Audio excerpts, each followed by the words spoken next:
Bueno, la grabación ha comenzado. Entonces, por favor, confirmarme que podemos ver bien la presentación. Sí, se ve bien. Vale, gracias. Bueno, muy bien. Entonces, si han visto en la programación, tenemos que empezar a hablar de régimen compresible, ¿sí? En particular, bueno, hablaremos entre esta clase y la siguiente del régimen compresible y la analogía de Prangt-Lauer, ¿no? Entonces, comento un poco de qué se trata esto, ¿no? Vamos a hacer una introducción. Entonces, aquí tenemos el índice de lo que vamos a ver en las próximas clases. Bueno, comenzaremos ahora mismo con una introducción al régimen compresible para dar un poco de contexto, ¿no? Ver un poco lo que hemos hecho hasta ahora y qué es lo que vamos a hacer a continuación. Hablaremos un poco de cómo se producen las perturbaciones que un objeto genera sobre el entorno, ¿no? Estoy hablando del aire.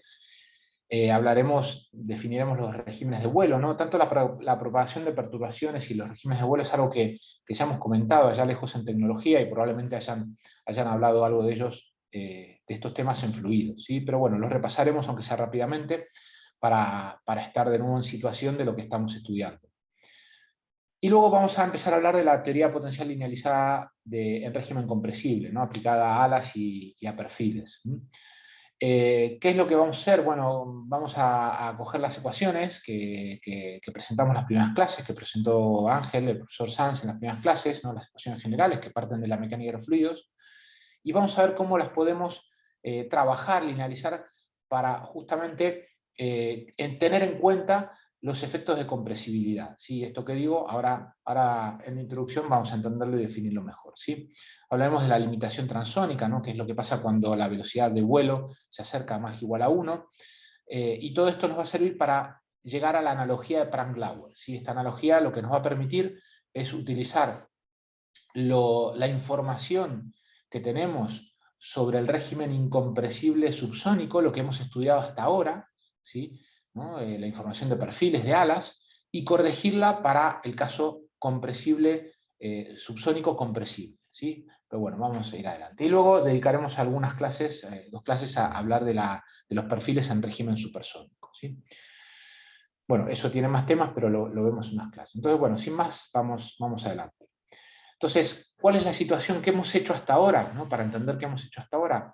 Bueno, hemos supuesto, ¿no?, que analizamos perfiles y alas en flujos de gases a bajas velocidades, ¿no? Ahí bajas entre comillas, porque necesitamos definirlo con un poquito más de rigor, ¿sí? Algún criterio hemos dado, pero vamos a ver si le podemos dar un poco de rigor, ¿no? Entonces, estas bajas velocidades implicaba que la densidad es constante, ¿no? Esto tiene consecuencia una gran simplificación desde el punto de vista matemático, ¿sí?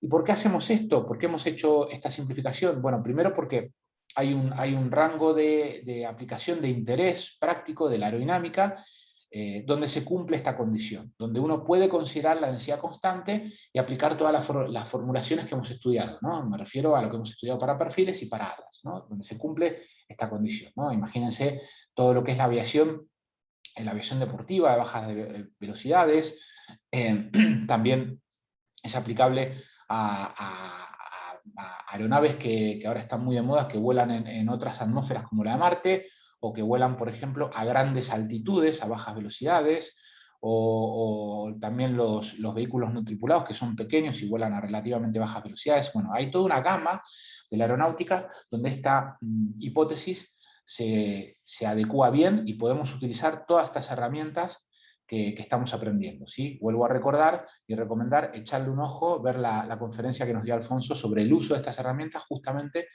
en estos rangos de velocidades, ¿sí? Entonces, digamos, ¿por qué no nos forzamos, digamos, por qué aplicamos esta hipótesis, ¿no?, de que la densidad es constante y la simplificación que implica, ¿no? Recuerden lo que era la ecuación diferencial, ¿sí?, del potencial de velocidades, ¿no?, que hoy la retomaremos y vamos a ver qué podemos hacer con ella. Pero era esta, ¿sí? La primera clase con Ángel, o la segunda, llegamos a esta ecuación, ¿no? Si podemos expresar el potencial, la velocidad como la velocidad potencial, una función escalar potencial, ¿sí? Esta era la ecuación que combinaba cantidad de movimiento y y conservación de la masa que nos describía el problema, ¿sí? Bueno, es una ecuación diferencial no lineal, ¿sí? Cuya solución general puede ser muy, pero muy difícil, aunque el problema geométrico sea sencillo. Entonces lo que buscamos son, lo que estamos haciendo hasta ahora, herramientas matemáticas basadas en ciertas hipótesis, ¿no? Esas hipótesis nos simplifican la matemática y podemos encontrar soluciones de aplicabilidad, ¿no? Eso es lo que hemos hecho, ¿no? Entonces, claro, concretamente, con la densidad constante, ¿cómo hemos llegado a ella? Bueno, si suponemos que la velocidad es pequeña, ¿no? Eso es lo que decimos, ¿no? La velocidad es mucho menor que la del sonido, ¿no? La velocidad de movimiento es menor que la del sonido, que está definida como la raíz de la derivada de p con respecto a ρ, ¿sí? Lo que podemos pensar esto, ¿no? Una manera de interpretar esto es que en estas condiciones la velocidad del sonido tiende a infinito, ¿no? O dicho de otra manera, que el número de Mach tiende a cero, ¿no? Entonces, en estas condiciones, fíjense, de la ecuación, a ver, déjenme mostrar el puntero, acá. De esta ecuación, si por ejemplo despejamos diferencial de ρ, ¿sí? Nos va a quedar que diferencial de p partido a cuadrado, ¿cierto? Y si a o a cuadrado está tendiendo a infinito, lo que sucede es que, o lo que podemos pensar es que el diferencial de ρ tiende a cero, lo que es lo mismo decir que ρ es constante, ¿no? Entonces, todo esto es una forma de ver interpretar bajo qué condiciones podemos asumir que la densidad es constante, ¿sí? Por resumirlo, y algo que creo que todos sabíamos, cuando el Mach es pequeño, ¿sí? Cuando el Mach es pequeño, cuando el Mach tiende a cero en términos matemáticos, ¿sí? Si hacemos esta hipótesis, ¿qué teníamos? Bueno, lo que conocemos, ¿sí? Este problema nos quedaba resumido a dos ecuaciones, ¿sí? La ecuación de Laplace, una ecuación diferencial lineal, ¿sí? Que nos permite utilizar el principio de superposición, más la ecuación de Bernoulli, ¿sí? Y esto son dos ecuaciones con dos incógnitas que podemos resolver, y esto es lo que hemos hecho hasta este momento, ¿cierto? Bien, entonces ahora lo que nos tenemos que embarcar es ver qué podemos hacer con la ecuación diferencial del potencial, la que tenemos arriba, ¿no? Esta que estoy ahora señalando, ¿sí? Cómo la podemos trabajar para así encontrar una solución o entender qué es lo que pasa cuando no se cumple la condición de ρ constante o que el Mach ya no tiende a cero, ¿sí? Entonces, fijemos un criterio un poquito más riguroso, ¿sí? de esta densidad constante, ¿no? Otra forma de verlo es la siguiente, ¿no? ¿Cuándo estas velocidades las podemos considerar bajas, ¿no? Bueno, que el Mach tienda a cero, bueno, es un límite matemático, pero a ver, un límite un poco más práctico, ¿no? Entonces, para ello lo que podemos hacer es recordar esta relación de densidades para flujo isentrópico, ¿no? Esto seguramente lo recordarán de mecánica de los fluidos, ¿no? Cuando estudiamos en mecánica de los fluidos el movimiento del flujo isentrópico, entre otras cosas, se pueden encontrar relaciones como estas entre la densidad, la presión, la temperatura, ¿sí? Con respecto vamos, en función del número de Mach, ¿sí? Y esto era justamente la de la densidad, ¿no? Esto es la densidad partido de la densidad cero, que es la densidad a velocidad nula, ¿sí? O número de Mach nula, ¿sí? Justamente todo esto en función del Mach. Y si lo graficamos, esta es la pinta que tiene esta curva, ¿no? Para gamma igual a 1,4, ¿no? La relación de calores específicos del aire, ¿no? Entonces, ¿qué es lo que podemos ver? Fíjense, si consideramos, por ejemplo, cuánto vale la densidad para Mach 0,3, si vemos que vale, ¿no? La densidad relativa, ¿no? Esto es la densidad relativa, vale 0,956, ¿sí? Es decir que entre 0 y 0,3 de Mach ha habido una variación de la densidad de menos del 5%. Entonces, normalmente ese es el límite que se establece, ¿no? Entonces, podemos considerar que si el número de Mach es menor que 0,3, la densidad es constante, ¿no? Entonces, bueno, es una frontera que también puede parecer un poco difusa, pero entre 0,3, uno puede estirarse 0,4, la densidad es constante. Ahora, si el Mach es mayor que eso, si estamos hablando 0,4, 0,5, 0,6 y para arriba, ya tenemos que tener en cuenta que la densidad varía, ¿sí? Entonces, las dos ecuaciones que teníamos antes ya no nos van a alcanzar porque no van a describir correctamente el problema y tenemos que hacer alguna otra cosa, ¿no? Bien. Entonces, ahora hablemos un poquito de cómo se propagan las perturbaciones que genera un cuerpo cuando se está moviendo dentro de un fluido, ¿sí? Esto lo contamos ya en tecnología e, insisto, probablemente lo hayan visto en fluidos, pero lo recordamos, ¿no? Piensen que tenemos un punto, ¿sí? Inmerso en el aire, ¿sí? Y que lo podemos pensar como si fuera un avión que lo estamos viendo muy de lejos, muy de lejos. Lo estamos viendo de lejos, con lo cual de lejos parece un punto, ¿cierto? Entonces, en un primer instante tiene una velocidad cero, de movimiento cero, y este objeto inmerso en el fluido genera perturbaciones en la presión, genera sonido, ¿sí? Sonido tal cual lo entendemos como está definido, ¿sí? Es una pequeña perturbación en la presión, ¿no? Las partículas fluidas inciden en el cuerpo, rebotan y arrastran una vibración que es una perturbación en la presión. Y esa vibración se propaga en todas las direcciones de forma uniforme, ¿sí? De forma homogénea, ¿no? Entonces, lo que estamos viendo es cómo se van a propagar esas ondas, ¿no? En el medio fluido, y eso lo va a hacer, como sabemos, a la velocidad del sonido en el medio, ¿no? que denotamos con A. Esto quiere decir que luego de un instante delta t, una cierta perturbación habrá viajado esta distancia, ¿no? Evidentemente, acá dibujamos circunferencias, pero son esferas, ¿no? Se propagan en el espacio en todas las direcciones. Entonces, estos son secciones de esfera, ¿no? Que van en todas las direcciones.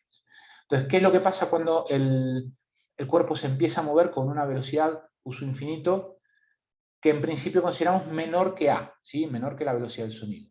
Bueno, en este caso, ¿no? Algo parecido, va a generar perturbaciones, ¿no? Que se van propagando en el medio, pero él se mueve, ¿no? En este caso hacia la izquierda, con una velocidad uso infinito menor que la del sonido, ¿no? Entonces esas perturbaciones, que son sonido, se van a ver modificadas, ¿no? Observar que si, por ejemplo, el punto está en un instante dado, un delta t posterior está en la posición que veíamos, y una perturbación sonora que se emitió en este instante habrá viajado esta distancia, ¿cierto? De forma tal, fíjense que el efecto es que por delante del objeto hay una cierta compresión de las ondas, ¿no? Están más juntas y por detrás están más separadas, ¿no? Esto es un efecto que creo que todos conocemos, ¿no? Esto se traduce, se puede percibir con una modificación en la frecuencia, ¿no? Esto es lo que se conoce como efecto Doppler, ¿no? El ejemplo que aparece en todos los libros, ¿no? Que estamos en una estación de tren y vemos cómo el tren se acerca pitando, ¿no? Entonces, en principio lo sentimos más agudo, y cuando pasa de nosotros, pasa a través de la estación, lo sentimos más grave, ¿no? Esa modificación en la frecuencia es debida al efecto Doppler, ¿no? Entonces, ¿qué pasa ahora si el cuerpo se mueve a una velocidad que es justamente la del sonido? Seguirá emitiendo perturbaciones que se propagan en todas las direcciones. Lo que sucede es que ahora esa velocidad uso infinito es justamente la del sonido. Con lo cual, en todo instante, se sitúa el cuerpo en el frente de onda, ¿sí? Es decir que luego de un delta t, el cuerpo habrá viajado de este punto, que estoy señalando con el puntero, a este punto, ¿sí? Y el sonido, ¿no? La perturbación sonora que emitió en este instante habrá viajado a una distancia que en este caso es la misma. Es la misma. De forma tal que el cuerpo se sitúa en el frente de onda. Y observar que nos aparece ahora una frontera, ¿sí? Que separa lo que podemos denominar zona de sonido como zona de silencio, ¿no? Es decir que si por ejemplo este avión, que lo estamos viendo de lejos, ¿no? Nosotros lo estamos viendo de un punto como por aquí, no sé si se puede ver el puntero, evidentemente lo podríamos ver, pero no lo podríamos escuchar, ¿no? ¿Por qué? Porque sabemos que la velocidad viaja muchísimo más rápido que el sonido, lo podemos ver, ¿sí? Pero no lo podemos escuchar, ¿sí? Hasta que el avión pase por arriba de nosotros, ¿sí? Nos haga cruzar esta frontera donde podríamos escuchar el ruido que este avión está provocando, ¿sí? Bien, y el siguiente caso evidentemente será cuando la velocidad del cuerpo es mayor que la del sonido, ¿no? Ahora nuestro avión vuela a una velocidad mayor que la velocidad del sonido, emite perturbaciones que va dejando corriente abajo de él. Recordar que son esferas, ¿sí? Son esferas lo que estamos esquematizando en la figura, no circunferencias, ¿sí? Y va siempre el cuerpo por delante de la perturbación, ¿sí? ¿No? Con lo cual se establece también una frontera parecida a la anterior, que es lo que se conoce como cono de Mach o cono de influencia, ¿sí?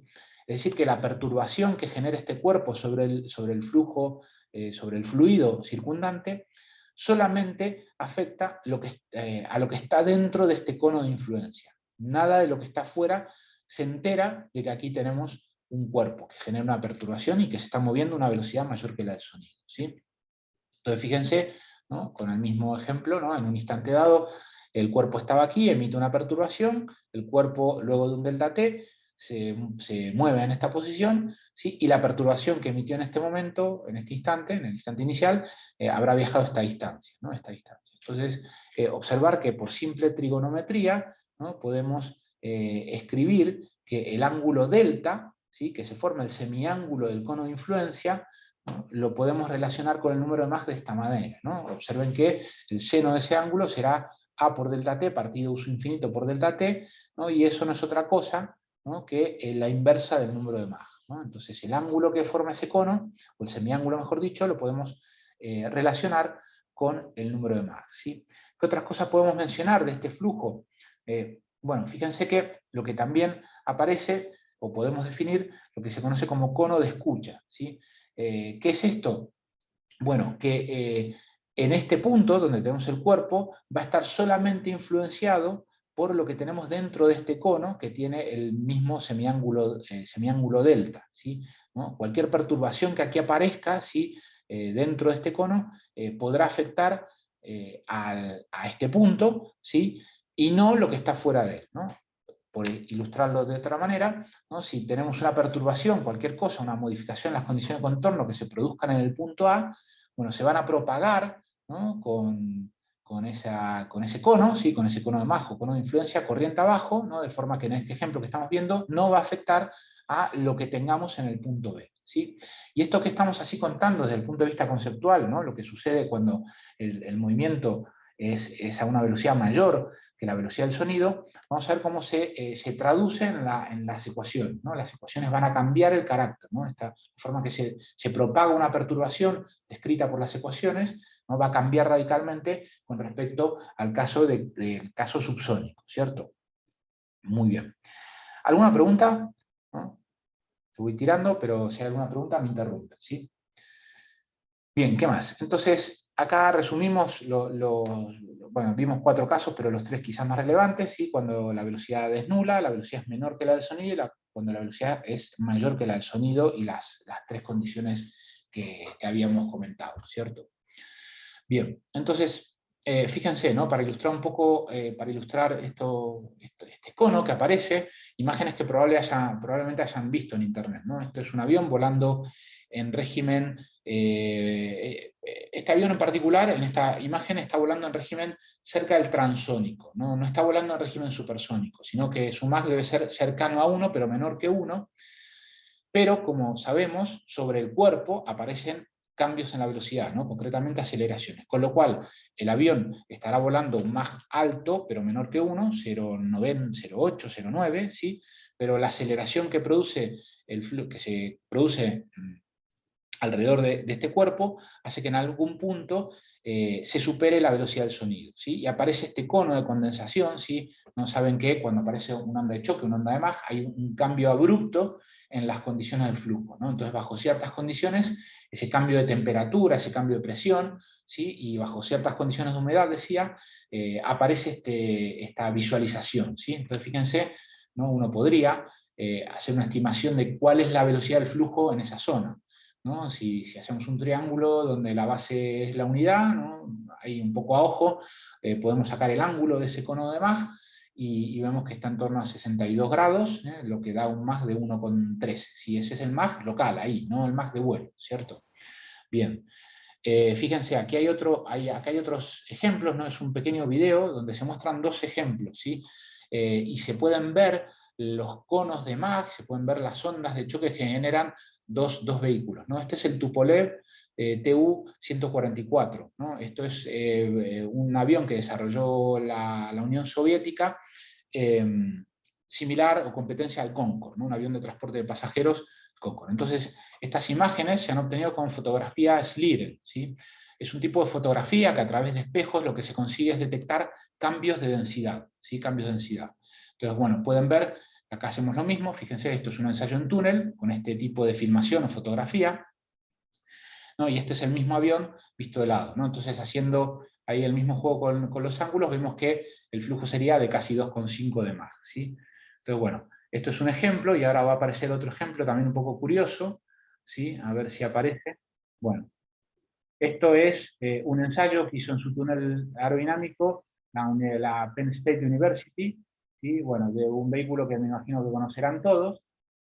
Bueno, aquí no, les dejo a ustedes que echen un ojo a ver si pueden estimar el número de Mach, ¿no? Pero bueno, ahí esto ejemplifica lo que es tener un túnel y usarlo con mucho tiempo libre, ¿sí?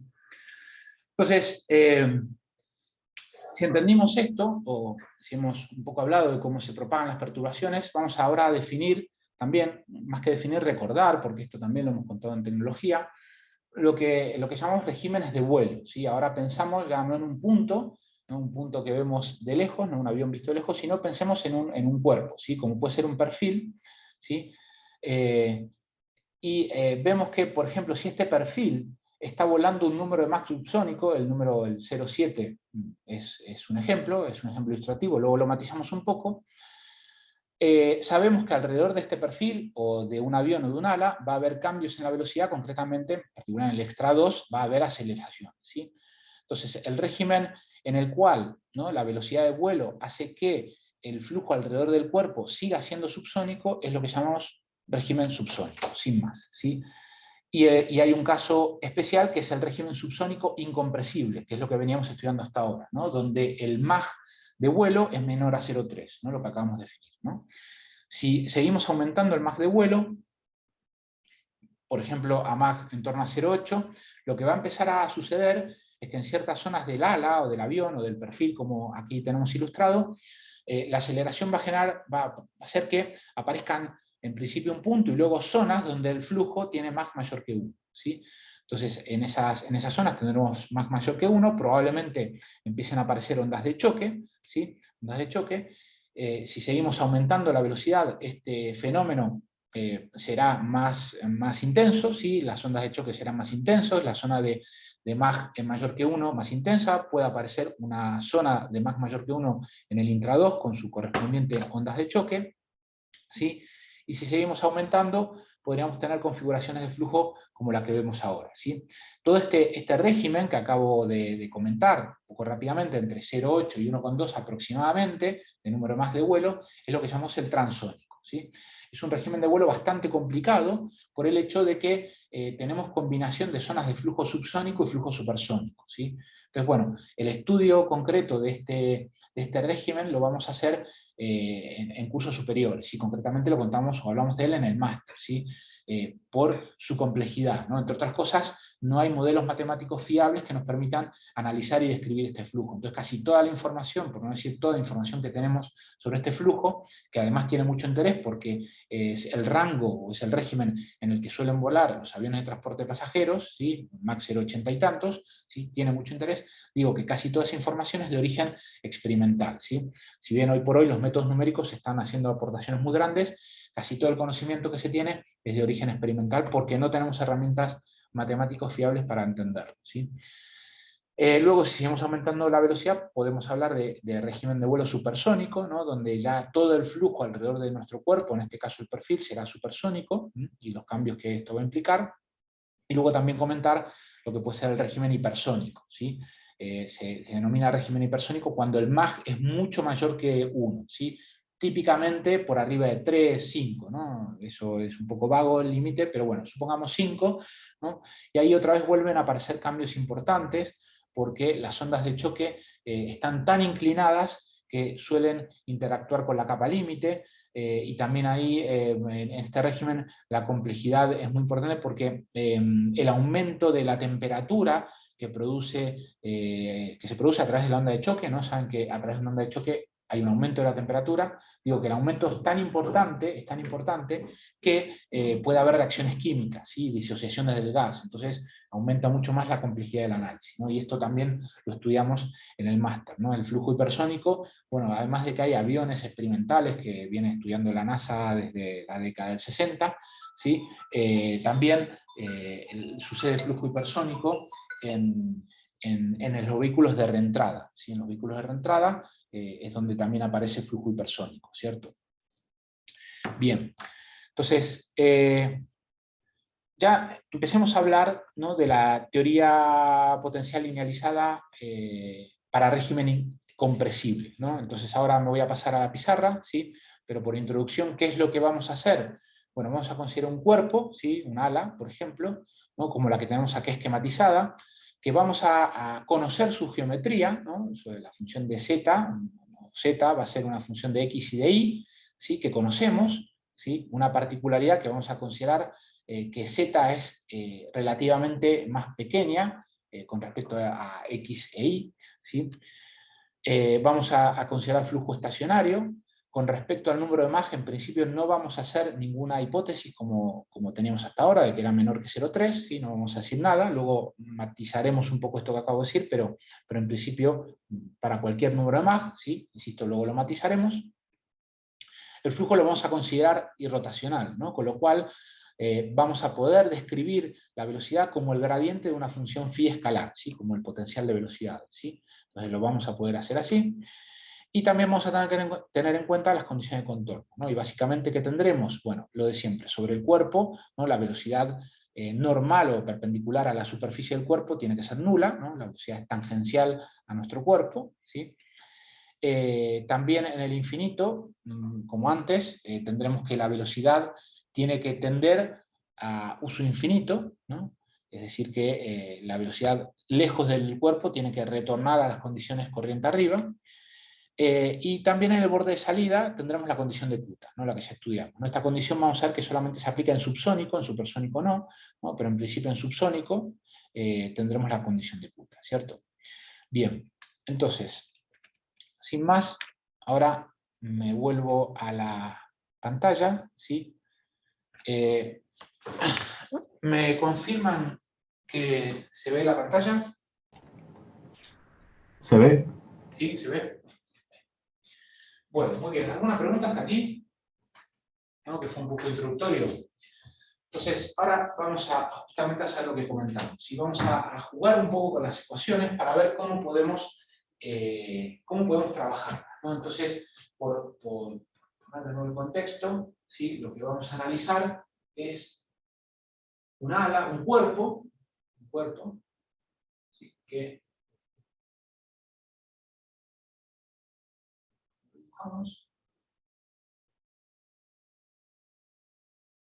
Un cuerpo que puede ser nuestra ala, también se aplica a perfiles, ¿sí? ¿Sí? Que está definido por una función z de x y de y, ¿cierto? Esto es lo que vamos a estudiar, ¿no? Entonces, sabemos que el flujo, ¿no?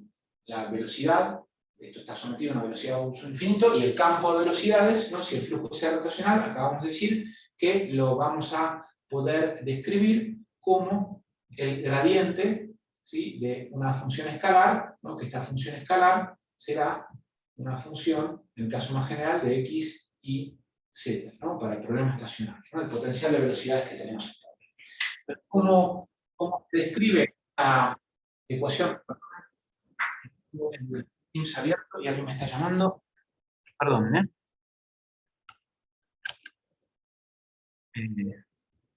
Disculpas. A ver, cierro.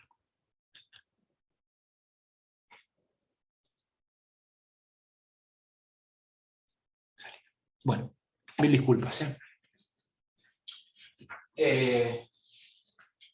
Bueno, entonces decía, la teníamos por ahí escrita, el movimiento, ¿no? El problema desde el punto de vista matemático, nos queda escrito por la ecuación de Euler, la escribimos ahí, vamos a sobreescribirla, ¿no? Que nos quedaba como a cuadrado, ¿sí? A cuadrado menos phi de x al cuadrado, ¿sí? Por la derivada de x dos veces de phi, ¿sí? El subíndice me refiero a las derivadas, ¿sí? Por tener una notación un poco más compacta, ¿no? Esto es la derivada primera de phi con respecto a x al cuadrado, ¿sí? La derivada segunda de phi con respecto a x dos veces, ¿sí? Más, esto es a cuadrado menos phi de x al cuadrado, ¿sí? Phi de y dos veces, más a cuadrado menos phi de z al cuadrado por phi de z dos veces, ¿sí? Esto menos, ¿no? Sigo abajo, 2 phi de x, phi de x y, menos 2 phi de x, phi de z, phi de z y, menos 2 phi de z, phi de y, phi de I, Z. ¿Sí? Y esto igual a 0, ¿no? Esta es la ecuación diferencial, que como dijimos recién, o recordamos recién, es una ecuación diferencial no lineal, ¿sí? Cuya solución para un problema práctico puede ser bastante complicada. ¿Qué más tenemos? ¿No? ¿Qué otra ecuación nos describe el problema? Bueno, la ecuación de Euler-Bernoulli para gases, ¿no? Esto será la ecuación 1, todo esto, ¿sí? La ecuación de Euler-Bernoulli para gases, ¿no? Que recuerdo de las primeras clases, ¿no? Así nos queda escrita. Más gamma menos 1 sobre 2, ¿sí? Por la velocidad al cuadrado, que la escribimos como phi x al cuadrado, más phi i al cuadrado, más phi z al cuadrado, y esto lo podemos escribir como a infinito, la velocidad del sonido de la corriente no perturbada, más gamma menos 1 sobre 2, uso infinito al cuadrado. ¿Sí? ¿Está bien? La otra ecuación que nos describe el problema, ¿no? Estas dos ecuaciones. ¿Sí? Y además, ¿no? Para poder cerrarlo, tenemos las relaciones constitutivas, ¿no? Recuerdo las relaciones constitutivas que podemos escribirlas como a cuadrado igual a gamma p sobre rho, ¿sí? Que también lo podemos escribir como gamma rt, ¿no? A través de la condición, de la ecuación de los gases ideales, ¿sí? Y la otra relación, ¿sí?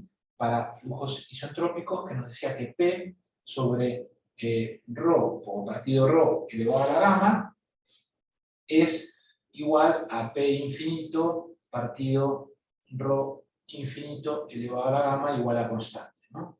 La relación de estos parámetros, ¿sí? para flujos isentrópicos, ¿no? Entonces, este conjunto de ecuaciones, ¿sí? Es la que nos describe el problema. Y además, las condiciones de contorno, ¿no? Las condiciones de contorno que tendremos, ¿no? Las tenemos escritas sobre el cuerpo, ¿no? En el cuerpo tendremos que la velocidad, ¿sí? Tiene la velocidad normal, tiene que ser igual a 0. Igual a 0. ¿Bien?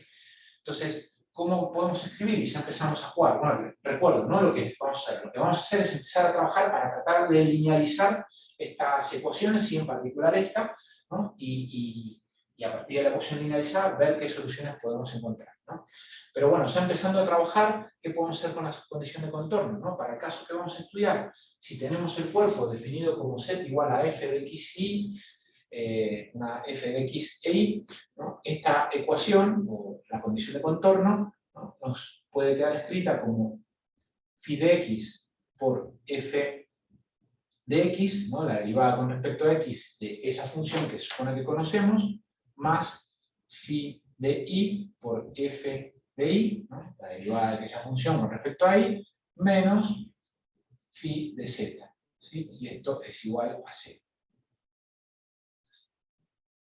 Entonces, así podemos escribir la condición de contorno sobre el cuerpo, ¿no? Entonces, esta ecuación, guardarla por ahí, lejos del cuerpo, ¿sí?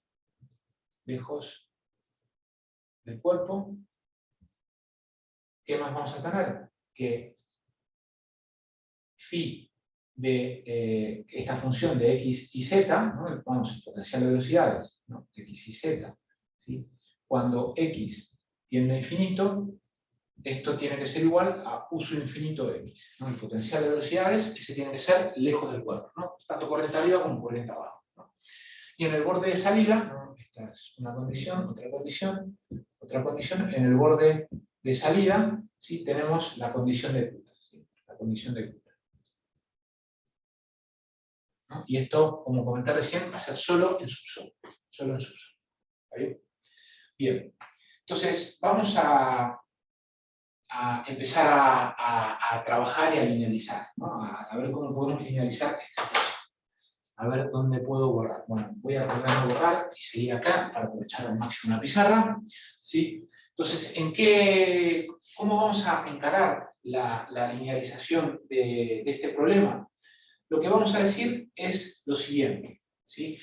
Vamos a suponer que nuestro cuerpo, la función que describe el objeto, la podemos escribir de esta manera, ¿no? Algo parecido a lo que ya hemos hecho en perfiles. Es un epsilon por una f de x e y. De forma tal que epsilon es un número mucho menor que 1, y esta función f de x e y, ¿sí?, tiene orden unidad, ¿no? Entonces seguramente podemos encontrar una forma de escribir esta función de esa manera, ¿no? Donde epsilon es un parámetro que nos da la escala de z, ¿sí?, con respecto a la función x e y que nos da la forma, ¿sí? Y se cumple, ¿no? Las alas, los aviones suelen ser cuerpos esbeltos, ¿no? Cuerpos esbeltos, donde tienen una dimensión mucho más pequeña que el resto, ¿no? Es una hipótesis razonable, ¿no? Para para un perfil, claramente, para un avión también, ¿sí? Entonces vamos a suponer que esto se cumple. Entonces, si se cumple esto, también vamos a poder hacer algo parecido a lo que hicimos en perfiles. Es decir, que el potencial de la velocidad, de esta función escalar de x y z, ¿sí?, que nos describe la velocidad, la vamos a poder escribir como u sub infinito x más un delta de epsilon por un phi de x y z, ¿sí?, ¿no? De esta manera, ¿no? Lo que estamos diciendo, como hicimos en perfiles, es que el potencial será el potencial de la corriente no perturbada más un potencial de perturbación, ¿sí? Un potencial de perturbación, lo que perturba el flujo, nuestro cuerpo. Y su orden de magnitud es pequeño. Esta función delta de epsilon, fíjense, es lo que hemos hecho también para perfiles, ¿no? Cumple que en el límite de epsilon tendiendo a 0, este delta, ahora me aparto, ¿sí?, es igual a 0, ¿no?, cumple esto, y esta función tiene orden unidad. Entonces, estas ideas son las que nos van a servir para poder linealizar el problema. ¿Está bien? Bien. Entonces vamos a empezar con las condiciones de contorno sobre el cuerpo. Vamos a poner acá.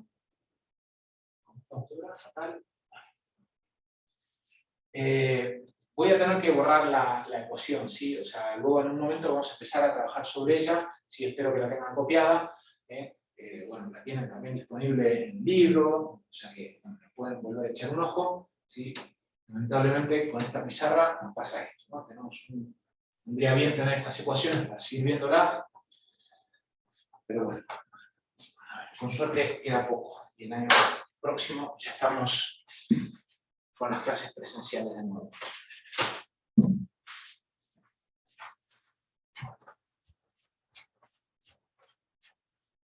Bien, entonces decía, empezamos a jugar para linealizar las ecuaciones y las condiciones de contorno. Empezamos con la condición de contorno.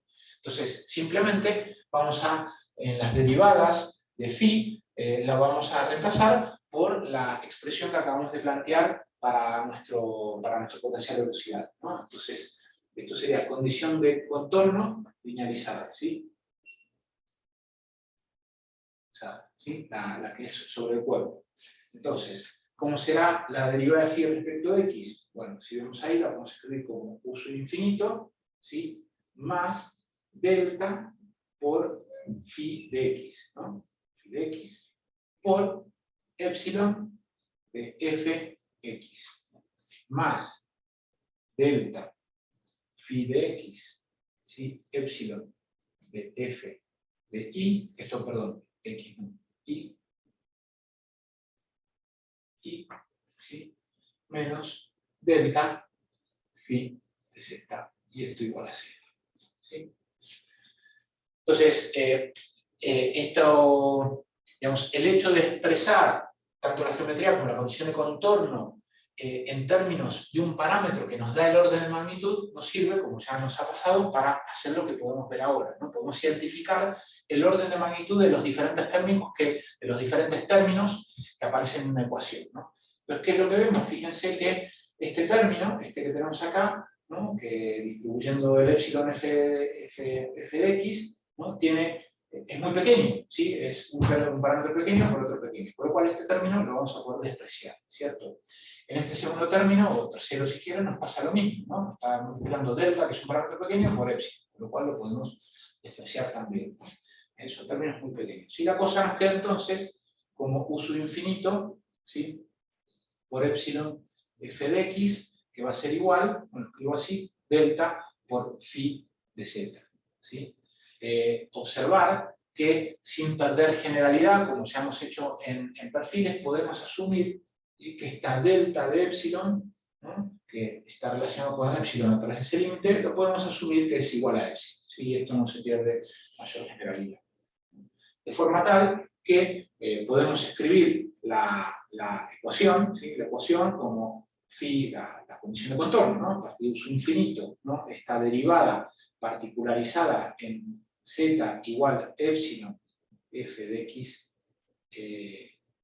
y, ¿sí?, igual a f de x, ¿sí?, o bien, ¿no?, también sobre el cuerpo, phi de z partido u sub infinito, esto escrita sobre el cuerpo, ¿no?, en z igual a 0 menos más, ¿no? Recuerden con la misma nomenclatura que usamos en perfiles, ¿no?, justamente en la superficie del cuerpo, ¿no?, tanto por arriba como por abajo, serían intrados y extrados, ¿sí?, igual, escribimos la derivada de forma completa con respecto a x, ¿no? Fíjense que es la misma condición que habíamos obtenido para el caso de los perfiles, ¿sí? Esto lo que nos está diciendo es que la perturbación a lo largo de x es la dominante, ¿sí? Es la dominante. ¿Está bien? La perturbación a lo largo de y es mucho más pequeña. Pero sigamos, lo dejamos aquí, luego volvemos sobre ella, pero ya tenemos la condición de contorno linealizada. Entonces, ¿qué es lo que vamos a hacer ahora? Intentar linealizar la ecuación diferencial que teníamos, la de Euler, ¿sí?, con la ecuación de Euler-Bernoulli, ¿sí? Vamos a jugar con ellas. Entonces, escribo la ecuación de Euler-Bernoulli, ¿sí?, considerando ya el potencial de velocidades tal cual lo tenemos escrito, ¿no?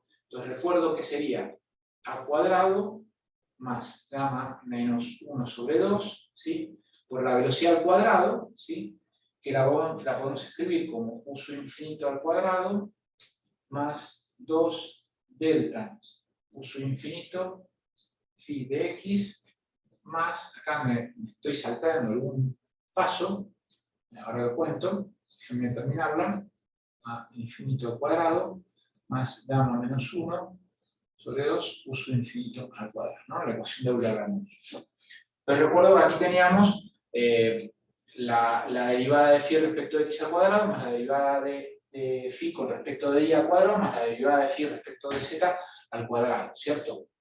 Entonces, si hacemos la derivada de phi respecto de x y eso lo elevamos al cuadrado, es lo que tenemos aquí, ¿no? Lo que sucede es que esto se desarrolla al cuadrado, nos quedará u sub infinito al cuadrado, más 2 veces este término por este término, ¿sí?, más este término al cuadrado, ¿no? Entonces, esto es lo que acabo de escribir aquí, ¿no? Lo que estoy diciendo, que el tercer término del desarrollo al cuadrado tiene orden de magnitud delta cuadrado, ¿sí?, delta cuadrado, ¿no?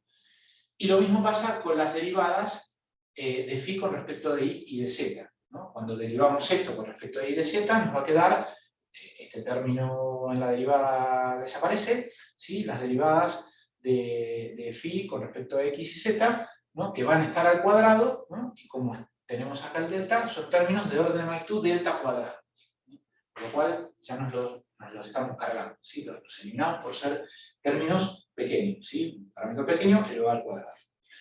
Bien, entonces esta es la ecuación de Euler-Bernoulli linealizada. Bueno, en realidad la trabajamos un poquito más, ¿sí? Obviamente todos estos términos los vamos a cargar, ¿sí? Y luego, ¿qué más vemos? Fíjense que aquí aparece un término que es gamma menos 1 partido 2 por uso infinito, que aparece también del otro lado de la igualdad, con lo cual lo podemos anular, ¿sí?, uno con otro, de forma que nos queda a cuadrado, ¿sí?, igual a sub infinito al cuadrado, menos gamma menos 1, todo esto por delta, vamos a hacer un poco mejor,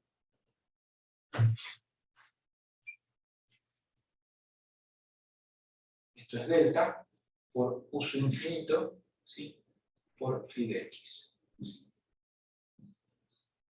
Bien, entonces esto es la ecuación de Euler-Bernoulli linealizada, ¿sí? Entonces fíjense, nos relaciona la velocidad del sonido local en cualquier punto del flujo con la velocidad del sonido uso infinito, y este término que contempla la velocidad y su derivada con respecto a ¿sí? Pero bueno, luego la seguimos analizando. Pero sigamos trabajando matemáticamente, ¿no?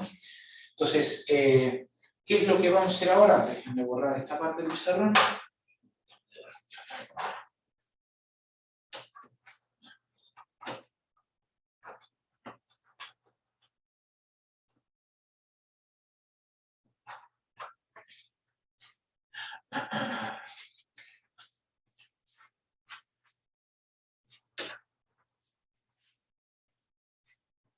Bien. Entonces, aprovechamos un poquito este rincón. Lo que quiero hacer es generar, recuerden que en la ecuación diferencial aparecía un término o un coeficiente que multiplica a varios términos que era a cuadrado menos la derivada de x cuadrado, ¿sí? Y esto más cosas, ¿no? Entonces vamos a ver cómo escribimos esto, ¿sí? Y luego aparecía por la derivada de y, por la derivada de z, ¿no? Entonces vamos a ver cómo escribimos esto, ¿no? De forma linealizada, utilizando la ecuación de Euler linealizada que acabamos de obtener. Entonces, justamente lo que vamos a hacer es aquí, es restar phi de x, ¿sí? Entonces esto nos quedará a cuadrado menos phi de x al cuadrado, ¿sí? Esto al cuadrado, restamos phi de x al cuadrado, ¿sí? Y esto será igual a infinito cuadrado menos lo que teníamos, que es gamma menos 1 delta u sub infinito phi de x menos phi de x al cuadrado, que lo desarrollo, ¿sí? Lo desarrollo. Esto es u sub infinito al cuadrado menos 2 delta u sub infinito phi de x más el último término que ya vimos que tiene orden delta cuadrado, ¿sí? Que evidentemente nos lo vamos a obviar. Entonces, esto nos queda como a cuadrado menos phi de x al cuadrado, ¿sí? Sería igual a infinito al cuadrado menos delta menos 1 delta u sub infinito phi de x, ¿sí? Menos u sub infinito al cuadrado. No, aquí lo que he hecho, esto no, es sumas, perdón, es sumas, ¿no? Porque justamente aquí lo que he hecho fue agrupar este término con lo que tenemos aquí, ¿no? Entonces, como tenemos dos veces esto, aquí tenemos menos una vez esto, ¿no? Vuelta a reagrupar, nos queda gamma más 1. ¿Está bien? Bien. Entonces, esto también lo vamos a poder escribir de esta manera, ¿no? Si lo que hacemos es saco factor común a cuadrado de todos estos términos, nos queda a infinito cuadrado, ¿no? Esto nos queda 1 menos el más infinito al cuadrado asociado a este término, ¿sí? Menos gamma más 1, ¿sí? Bueno, lo escribo y ahora explico, uso infinito, delta más infinito al cuadrado, ¿sí? Phi de x. ¿Bien? Bien, así nos quedó. Entonces simplemente lo que he hecho fue sacar factor común a su infinito al cuadrado, ¿sí? Aquí tuvimos que dividir por otro más, uso infinito, ¿no? Para que nos aparezca el más al cuadrado, ¿no? Entonces, ¿qué es lo que podemos ver? Este último término, analicemos los órdenes de magnitud. Este término, ¿no? Lo vamos a poder despreciar, ¿no? Fíjense que tiene orden de magnitud delta, ¿no? Orden de magnitud delta, de forma tal que esto nos queda así, ¿no? Que a cuadrado menos phi de x al cuadrado nos va a quedar simplemente como a infinito al cuadrado por 1 menos el más infinito al cuadrado, ¿no? ¿Bien? Entonces fíjense, esto es lo que queríamos, que luego lo vamos a meter en la ecuación general. Y aquí hay que hacer algún matiz, ¿sí? Algún matiz, ¿no? Hemos despreciado este término y esto lo podemos hacer siempre y cuando el mag no sea cercano a 1, ¿sí? ¿Por qué? Fíjense, porque estamos diciendo que este término es pequeño, pero si el mag es cercano a 1, lo que va a suceder es que la combinación de estos dos términos también van a ser pequeños, no pueden tener el mismo orden de magnitud, ¿no? Uno anula términos cuando está seguro de que el orden de magnitud de un término es mucho menor con respecto a otro. Entonces, cuando nos acerquemos a más igual a 1, ¿sí? esto que acabamos de hacer, esta simplificación, no la vamos a poder aplicar, ¿sí? Esto está relacionado con algo que aparecía ahí en el índice, que era la limitación transónica, que luego dedicaremos un rato a hablar específicamente, ¿no? Pero aquí ya se deja ver, ¿no? Entonces, lo que hagamos a continuación va a ser válido siempre que el MAG no sea cercano a 1, ¿no? Y también hay que matizar si el MAG es muy grande, por ejemplo, en flujo hipersónico, ¿sí? En flujo hipersónico. Si el MAG es muy grande, ya no vamos a poder afirmar que este término es pequeño con respecto a los anteriores, ¿no? Estoy hablando de más mayor de 5, ¿no? Entonces, esto es válido, y vamos a escribirlo, válido, ¿no? Si MAG infinito es diferente de 1, ¿sí? ¿Está bien? Si quieren MAG al cuadrado, ¿no? ¿Qué pasa? ¿Sí? Y cuando MAG, ¿sí? Es no hipersónico, ¿sí? MAG infinito no hipersónico. No sé,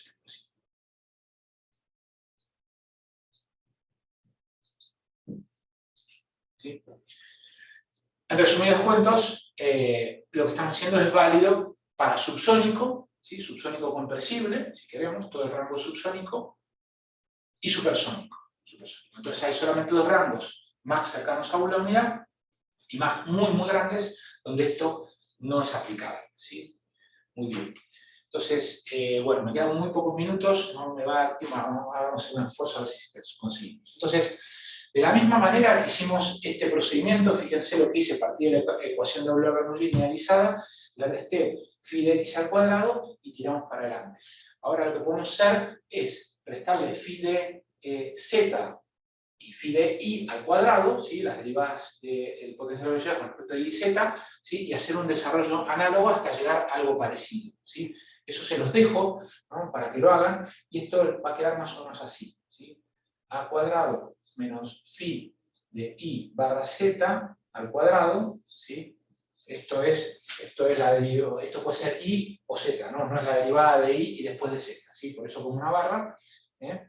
Esto nos va a quedar como caso infinito al cuadrado, 1 menos, lo escribo a algún paso de los que aparecen por ahí, ¿sí? Para que lo tengan, ¿sí? Delta más infinito al cuadrado, phi de i barra z, ¿sí? ¿Está bien?